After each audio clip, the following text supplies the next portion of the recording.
Hello everybody, my name is Mia, and my partner's name is Maya, and today we will be talking about The Flapper and the Chaperone, Mexican-American Teenagers in the Southwest, written by Vicky L. Ruiz. Before I get started on this presentation, I just hope that everyone can bear with us, and I hope that within these slides there is enough information to be helpful for not just me and my partner, but for you guys as well. With that being said, let's get started with this presentation, and I want everybody to meet Miss Vicky L. Ruiz. She is 64 years old and currently lives in Atlanta, Georgia. And this article is one of her 14 published books. She earned her undergraduate degree at Florida State University, where she studied sociology, and later graduated from FS in 1977. Wanting to further her education more, she went to Stanford, and she got her PhD from the university in 1982, which is a really big accomplishment because she was one of 4 Mexican-American women to actually graduate in that class. Because let's remember, at this time, this was when women were still slightly discriminated against, because we're getting closer to the early 20th century, and women were really seen as those who should stay home and really focus on taking care of the house and the cooking and cleaning and providing children to the man. So getting an education and getting a good job was really limited. So she did it. So round of applause to her.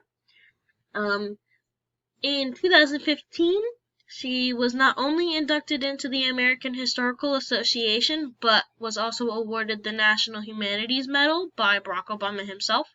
And for those of us that are not familiar with the American Historical Association, I'm sure Professor Tanner is well aware of who they are.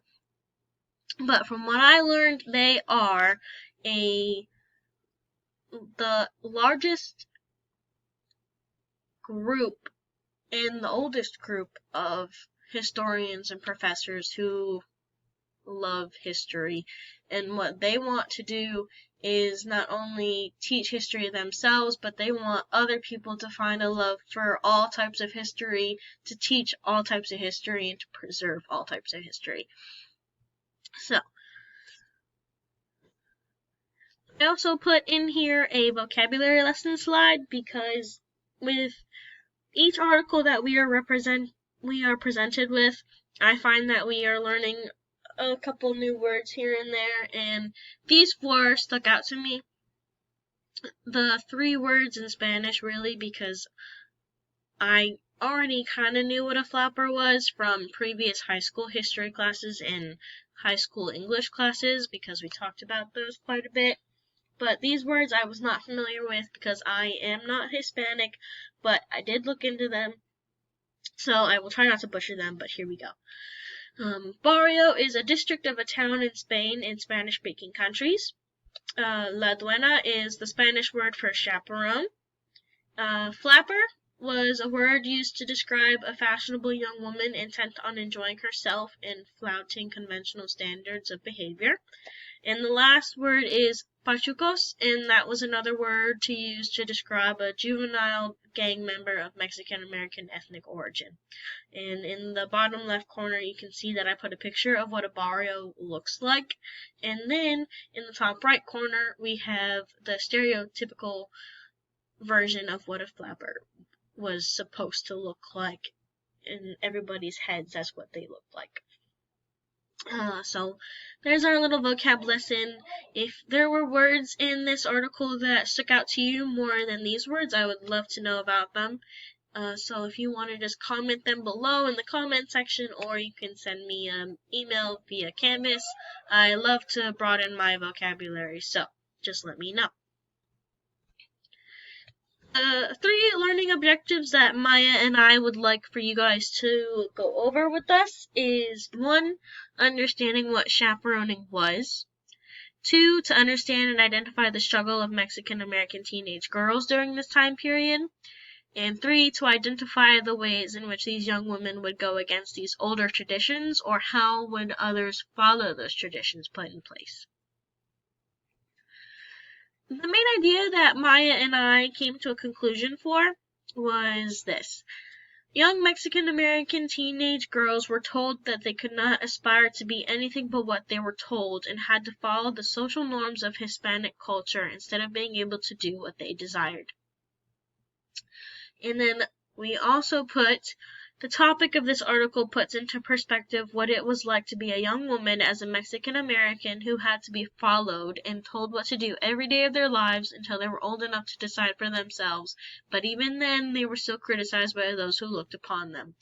And what me and Maya are really trying to say here is that back in the 1900s, when women were still trying to figure themselves out, not just Mexican American women, but women altogether, we were still trying to get equal opportunities as males, and we were trying to get all these things for ourselves. But if we focus on Mexican American girls and women, we see that they were given this ideal type of woman that they were supposed to meet. They were given criteria from their mothers and from their grandmothers, like, this is how we dress, this is how we talk, this is how we act, this is how we wear our hair.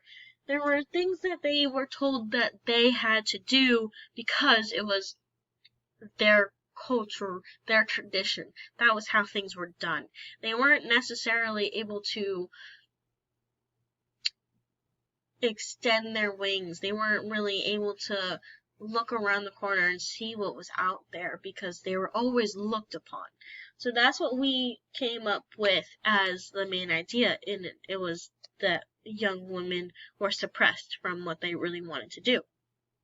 And to support our claims, we have the 17 women that Ruiz interviewed and their past experiences during this time period, and then we also have the short stories and poems that were written by young girls during this time as well. So before we get to life as a Mexican American woman, I wanted to go over Mexican American culture, society itself. I want us to really understand what, as a whole group, they were going through instead of just women, because let's face it, anybody that goes to America and is not white, speaks English, and is prim and proper, they face a struggle that white men and women don't face on the same day-to-day basis.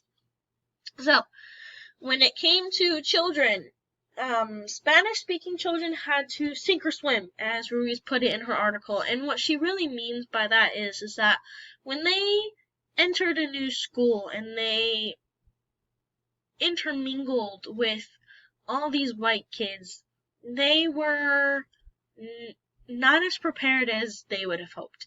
They couldn't understand some of the things that teachers were saying. They couldn't understand what they were trying to learn. And when you're put into a situation like that, it's really hard to stay motivated to want to learn.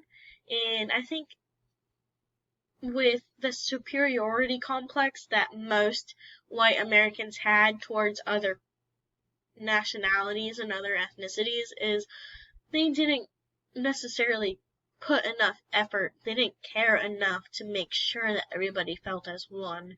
You know, there could be that one or the maybe at most like 2 people in situations like this where they're like, this isn't fair, they need help. Whereas others are like, they came to America, they should know this already, whatever, and so forth. And then when these children tried to speak in their home language, the language that they grew up with, they were punished because, like I said, superiority complex, we don't see any other language to be as good as English, and everybody should know English, and they shouldn't be speaking what they speak at home because that's not welcome here, which is by far not the case anymore, because you hear all these people speaking Spanish, you hear them speaking Greek, Polish, you hear them speaking Italian, you hear them speaking all kinds of languages now, because today we are more accepting of those languages. But back then, you got punished, which is unfair to those children.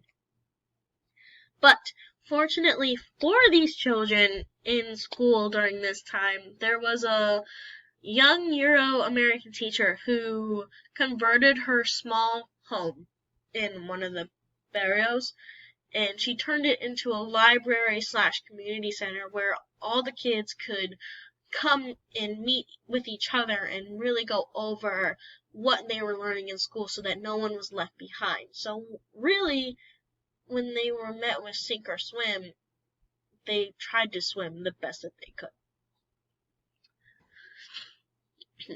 Now, when it comes to a typical occupation for a Mexican-American man or a Mexican-American woman, you see that for the man, he can be a farm worker, a miner, a day laborer, a railroad hand, or if the reason that they came to America was to run their own business, that's what they did.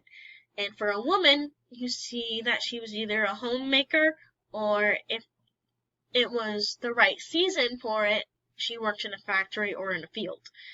And when you really look at just these two groups together, you see that the man was supposed to do more than the woman, and that's as expected. But when we compare these jobs to white men and women's jobs, you see that for the man, he could have been, if you're white, if you could have been a dentist, a lawyer, a doctor, a surgeon, a journalist, you could be anything you wanted to, and you could be a businessman, or you can own your own business. But there wasn't necessarily like hard labor jobs that they didn't do. Not saying that they didn't do it, but you didn't see many white men doing the hard physical labor compared to an African American man or a Mexican American man, so on and so forth. And when we look at Mexican American women and white women, we see that they have the same kind of opportunities, but when it comes to Mexican American women, they don't necessarily have the connections that white women do to where they could get a job as a journalist, or they could get a job somewhere that wasn't home or a factory, compared to a Mexican American woman who had no connections like that, to where she couldn't get an education, or she couldn't do something besides staying home and cooking all day. So we really see where they differ as a society in a group compared to a white American society themselves.